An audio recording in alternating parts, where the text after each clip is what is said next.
Finding an engagement ring in her drawer made my heart race. Until I saw her propose to someone else. My name is Ethan, I'm 31 years old, and I thought I had the perfect relationship with Sophie. We'd been together for 4 years, living in a small apartment in the city, sharing routines that made life feel steady and predictable. I loved the way she laughed, the way she got excited about little things, and the way she somehow always knew when I needed a quiet night or a distraction from work. I thought I knew her just as I thought she knew me. Life with her was comfortable, maybe even ordinary, but I liked that. I liked knowing that no matter what happened outside, we had our little world. Sophie and I had our moments of tension. Sure, arguments over groceries, whose turn it was to clean the bathroom or which series to binge on weekends, but nothing I couldn't handle.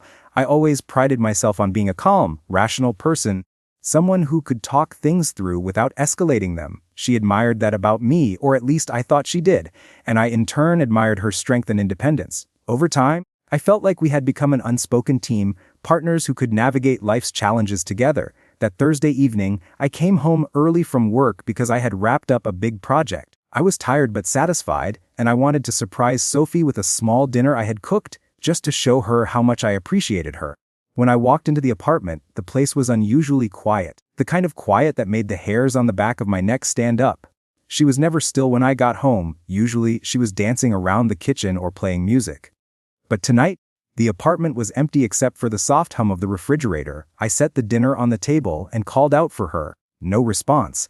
I assumed she had gone to the bedroom to change or take a shower. I peeked in, and there it was, a small box lying on the dresser. My heart stopped for a moment. The box was black velvet, the kind you use for engagement rings. I picked it up, fingers trembling slightly, and opened it. Inside was a delicate ring, elegant, simple, and beautiful. My mind raced. I imagined Sophie finding it soon, her eyes lighting up, the way she always dreamed about moments like this. I felt a rush of anticipation, joy, and love all at once. I placed the box back carefully, not wanting to ruin the surprise. I told myself I'd give her time, that tonight would be perfect. I lit the candles on the table, poured a glass of wine for each of us, and tried to act normal, my chest tight with excitement. Every noise outside the bedroom made me think she was coming out any second to see the little display I had prepared. I rehearsed the way I would get down on one knee, the words I would say. It was supposed to be a night of shared joy, a milestone in our life together. But then she called me. A friend, someone I didn't know, said she was waiting outside in the park. I frowned, confused but not alarmed. Sophie had mentioned wanting a walk before dinner. I put on my jacket and headed out, expecting a romantic stroll that would end with laughter and maybe a little playful argument about which ice cream flavor to buy. When I arrived at the park, I noticed a small crowd gathered near the fountain. I slowed down, squinting to see what was going on, and then I saw her, standing there smiling, holding hands with someone I didn't recognize at first. My stomach dropped, my mind raced, refusing to believe what I was seeing. She was laughing, her eyes sparkling, and then my heart sank completely when I saw him kneel on one knee. She gasped, covering her mouth, and he slid a ring onto her finger. I froze. My chest tightened, my mind struggled to comprehend what I was witnessing. The ring I had found in the apartment wasn't meant for Sophie. It had been my plan, my surprise, my vision for the life we had been building together. And yet here she was, committing to someone else, smiling like I didn't exist in that moment. My hands trembled, and for a moment, I felt completely paralyzed. All the memories of us together, every laugh, every late-night conversation, every plan for the future flashed in front of me in a cruel montage. I wanted to scream, to run, to shake her and demand why, but I couldn't move. I felt like I was standing outside of my own life, watching a version of it collapse that I had thought was secure. The betrayal cut through me, sharp and unrelenting, and I realized that all the little signs I had ignored, the late texts, the sudden disappearances, the small evasions, were pieces of a puzzle I hadn't wanted to complete. I stayed there until the proposal ended, until the crowd cheered and they kissed, until the world moved on without me. My body felt heavy, my thoughts fractured. I wanted to go home, to hide, to avoid anyone seeing me like this. Yet I also wanted answers, explanations I doubted I would ever get. I walked away silently, every step feeling like it was taking me further from the person I thought I had been and closer to the reality I was forced to face. The night was cold, the city lights blurry, and I realized with a sinking heart that life had changed in an instant. The girl I thought I would spend the rest of my life with had chosen someone else, and the engagement ring in my drawer, which had made my heart race with hope and excitement, was now a symbol of everything I had lost in a single moment. The next few days were a blur. I barely ate, barely slept, and every time my phone buzzed, I flinched, expecting it to be some news about Sophie and him. I couldn't stop replaying the scene in the park over and over. Her smile, the ring, the way she had looked at him as if I had never existed. I kept thinking about the ring in my drawer, how carefully I had prepared it, how much I had planned to make that moment perfect for her, only to have it completely stolen from me without warning. I found myself wandering around our apartment as if searching for something I'd lost. Every little object reminded me of her. Her mug in the sink, the blanket she always left half on the couch, the notes she had scribbled and left in the kitchen drawer. Each one felt like a small betrayal, a reminder that she had taken our past, all the trust I had invested, and handed it over to someone else. I couldn't understand how someone could be so close, so intimate, and then just turn it all upside down without a word. I tried to call her. I dialed her number countless times, rehearsing what I would say, imagining her reaction. But my hands would shake, and I would hang up, telling myself it was pointless.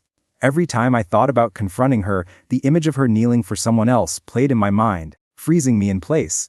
My friends tried to check in on me, but I couldn't explain it without breaking down entirely, and I didn't want to. Pride and shock kept me silent, and soon the silence became a cage I couldn't escape from. Work became my refuge, though it didn't help much.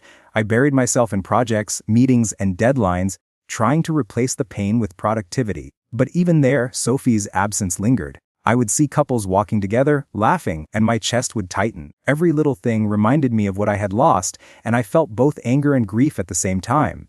Anger at her, at him, at myself for trusting too easily, and grief for a relationship I had believed was forever that now seemed like a lie. A few nights later, I found myself driving aimlessly through the city. I had no destination, no plan, just the need to escape the memories that clung to every corner of our shared life.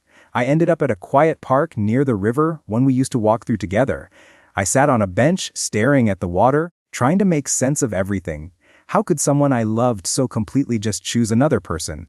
Was everything we had shared meaningless? I couldn't believe it, and yet the evidence of her choice was undeniable. The longer I sat there, the more my thoughts turned inward.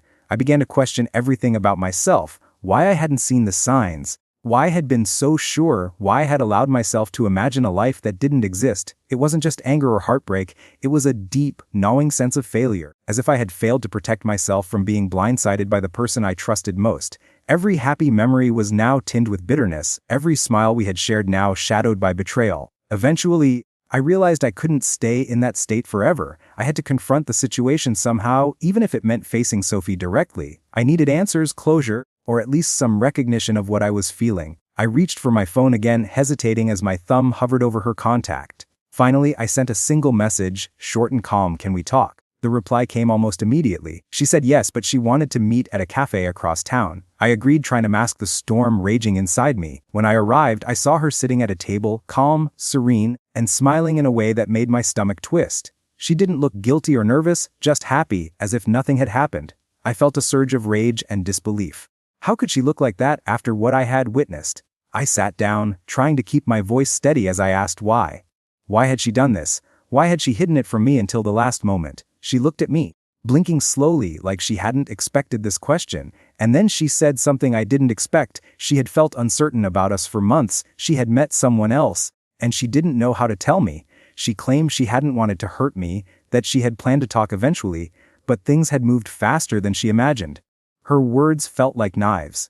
Every excuse, every justification only made the betrayal sharper. I wanted to scream, to make her feel even a fraction of the heartbreak I was experiencing. I wanted to leave, to never see her again. But I also wanted to understand, to make sense of the life I thought we shared. I sat there listening and felt the slow, grinding shift inside me, the moment when love turned to disbelief, hope to heartbreak, and trust to ashes. When I left the cafe, the city felt different. Everything I had believed about us, about forever, had vanished. The streets, the lights, the familiar hum of life, all seemed distant and unreal. I walked aimlessly, unsure of where to go or what to do next, realizing that nothing could undo what I had just seen. The engagement ring, once a symbol of my hope and love, now felt like a cruel reminder that the person I had trusted most had chosen someone else. I didn't cry at first, I couldn't.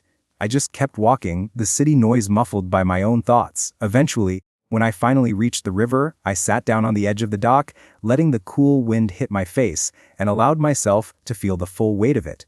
Heartbreak isn't just a single moment. It's a slow erosion, a realization that the life you imagined, the future you believed in, is gone. And as I watched the water ripple, reflecting the city lights like shattered glass, I realized that I had no idea how to rebuild from this. The days after the cafe meeting felt like moving through a fog. I couldn't bring myself to look at Sophie's messages, her calls, or anything that reminded me of her presence in my life. Friends tried to check on me, but I didn't have the energy to explain the depth of betrayal I felt. Even small things, like passing by her favorite coffee shop or seeing couples holding hands, made my chest tighten with an ache I hadn't known I was capable of feeling. I thought heartbreak had a shape, a sound, a timeline, but this was raw, shapeless, and infinite. Eventually, I decided I had to go back to the apartment. The place that had once felt safe now seemed alien. I opened the door and the familiar smell of our home hit me, but instead of comfort, it felt suffocating. Everything she had touched, the couch, the kitchen counter, the shelves, now seemed like a reminder that the life I had imagined had never truly been mine. I moved through the apartment slowly, as if expecting to see her appear at any moment, but all I found was emptiness and silence. And then I saw the ring again. It was still in the drawer where I had found it before, lying there as if it had no purpose at all. The sight of it sent a rush of conflicting emotions through me, the hope I had felt, the excitement, and now the crushing betrayal.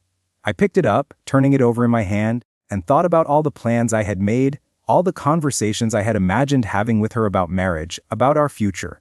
All of it was gone, swept away in a moment I couldn't have predicted. I wanted to throw the ring, smash it, destroy it, but I didn't. Somehow I couldn't let it go. It was a physical embodiment of my heartbreak and I needed to see it, feel it, and understand it. I started talking to friends about what had happened, not about Sophie directly at first, but about trust, about betrayal, about how it felt to be blindsided by someone you loved. They listened, offered sympathy, but nothing could penetrate the rawness of it.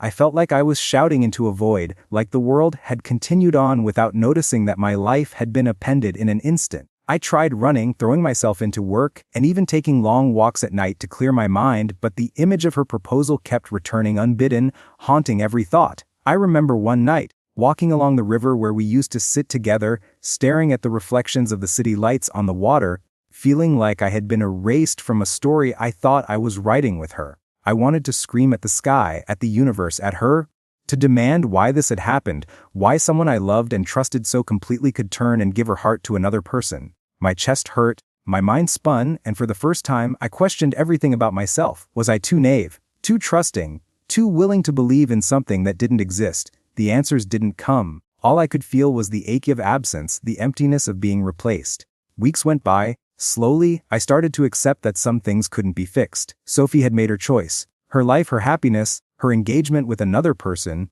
it wasn't mine to control. I started going back to work more consistently, focusing on projects that demanded my full attention. I picked up running again, long distances to tire myself out, to find some clarity in motion. I even started seeing a therapist, someone who could help me untangle the emotional knots I was caught in. Each session was exhausting but necessary, peeling back layers of grief, anger, and confusion, forcing me to face truths I had been avoiding. One evening, I ran into Sophie on the street. I froze when I saw her, and for a moment, I felt the old pull of love, that magnetic attraction that had drawn me to her years ago. But then I looked at her, the ring on her finger glinting in the streetlight, and I realized that the person I had loved no longer existed in my world. She was a part of someone else's story now, and my place in it was over. I nodded slightly, a small, almost imperceptible acknowledgement, and kept walking. The act of moving past her, without confrontation or tears, was one of the first real steps I had taken toward reclaiming myself. The realization hit me slowly but clearly. I couldn't wait for her to come back, explain herself, or apologize. I couldn't tether my happiness to someone who had already chosen another path. Life had forced me to face a painful truth, that love, even when real, doesn't guarantee loyalty or reciprocity. And for the first time, I understood that my future depended not on her, but entirely on me. I began to make changes in small, deliberate ways. I redecorated the apartment to remove the constant reminders of Sophie, replaced photos, bought new furniture, and rearranged everything in a way that felt like reclaiming ownership of my life. I started spending more time with friends who had been patient and loyal through my heartbreak, rebuilding connections I had neglected. I picked up hobbies I had abandoned, read books that inspired me, and slowly started to smile again without the shadow of betrayal looming over me. By the end of those weeks, the anger and grief were still there, lurking beneath the surface, but they no longer controlled me. I realized that moving forward didn't mean forgetting Sophie or pretending nothing had happened. It meant acknowledging the pain, learning from it, and choosing to live again, even if life didn't unfold the way I had imagined. And in that process, I discovered something unexpected. A sense of strength I hadn't known I possessed. The realization that I could survive heartbreak, betrayal, and loss and still find a path to happiness on my own terms. By the time the leaves began to change that autumn, I had started to feel like myself again, not the same naive, hopeful version of me who had imagined a future with Sophie, but a stronger, more cautious, and more self-aware version. I spent mornings running through the quiet streets of the city, the crisp air waking me up, forcing me to focus on each breath, each step, each rhythm. Those runs became rituals, a way to reclaim control over a life that had suddenly felt out of my hands. I had reconnected with friends I had neglected over the years, people who reminded me of my value beyond any romantic relationship. We went out for dinners, played board games, and sometimes just sat in silence drinking coffee, the kind of comfort that feels restorative rather than distracting. Slowly, I realized I didn't need Sophie's validation or presence to feel alive. I was building my own world, one decision at a time, one small moment of joy at a time. Work, which had once felt monotonous, now gave me purpose. I started taking on new projects that challenged me, asking questions I hadn't had the courage to ask before, volunteering for responsibilities I would have previously avoided. Each accomplishment, no matter how small, reminded me that my life was still mine to shape. The heartbreak hadn't destroyed me, it had forced me to reevaluate, to refocus, and to reclaim the agency I had once taken for granted. One evening, I found myself at a small art exhibit a friend had invited me to. I wandered through the gallery, looking at paintings that depicted broken relationships, lost love, and personal triumph.